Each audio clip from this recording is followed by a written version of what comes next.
starts with education. Just educating our children and then our community about our hair. I mean, I think we've had this, we're having this conversation, and I think there's a lot of resources out there now that basically gives people an idea of what the pros and cons of going natural, of wearing your natural hair as opposed to straightening your hair.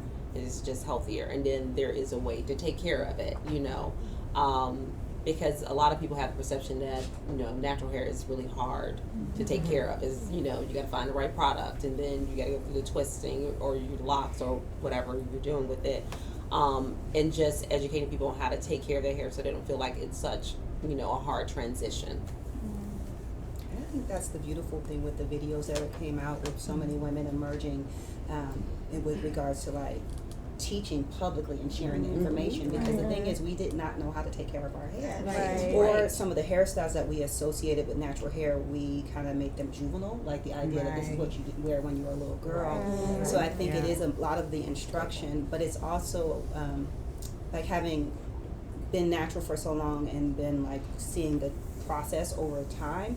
So many of us have these testimonies that have heartbreak and trauma related to it. So going natural is also a process where we kind of also have to be there to emotionally support, deal with the self-consciousness that's going to come with it. Because like here in Atlanta, whenever I have a client, someone who's going natural and they're not comfortable, I'm like, oh, just go out. Sisters are going to compliment you, people are going to see, and that's the reinforcement. And I think that's the thing like we can do too, and as well as just kind of recognizing that we're a part of the community and kind of supporting sisters and even brothers too, because they need the same kind of information as well. So I do agree with the education and the support. And I think also removing some of the consumerism part of natural hair. And what I mean by that specifically is I remember my dad telling me something. He's like, I think you have about as much natural hair products now than when you had relaxed hair. And I had asked other women, I said, has your product stash gone higher or lower since you've gone natural? And it seems to always be higher. And when I look at some of the influences that I've had specifically on YouTube and I'm watching people doing their hair, they're always pushing products, a product.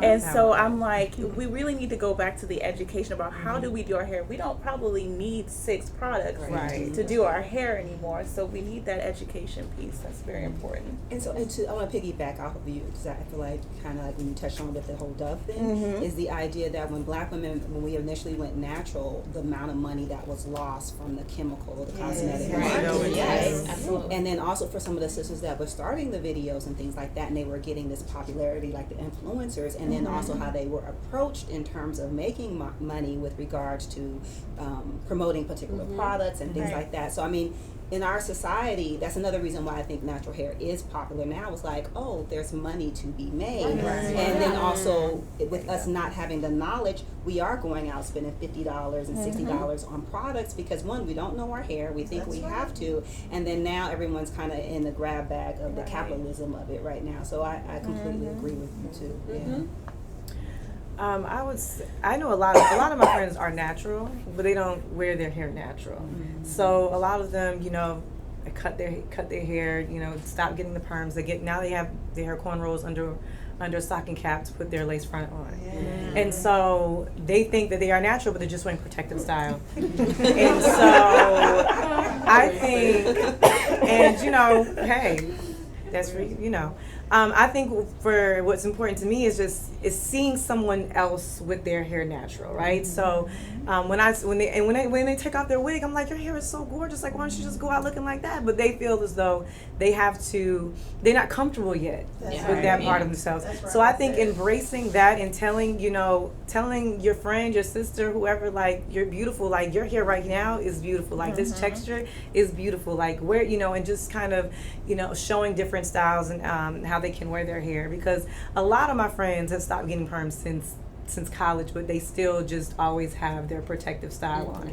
Because I'm like, well, what's the point if you're not going to even show your hair? Like, you're protecting it from what? So I think just being the face and showing that you're comfortable in your natural hair, and other people see that confidence and they want, and just embracing others, I think will help more women to be more comfortable and confident in that as well. That's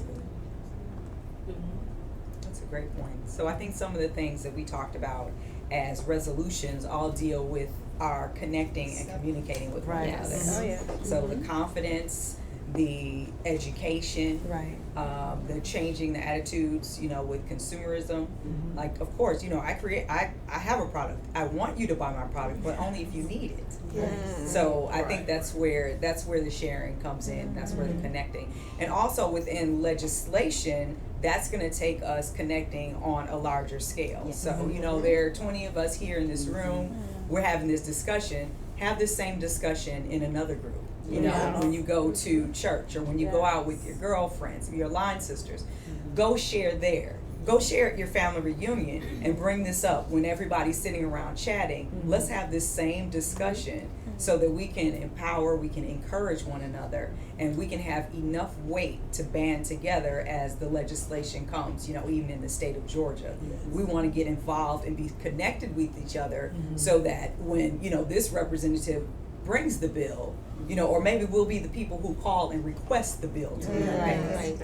But we do need to continue this conversation, and take it from this room into our families, our workplaces, and our personal relationships. Definitely.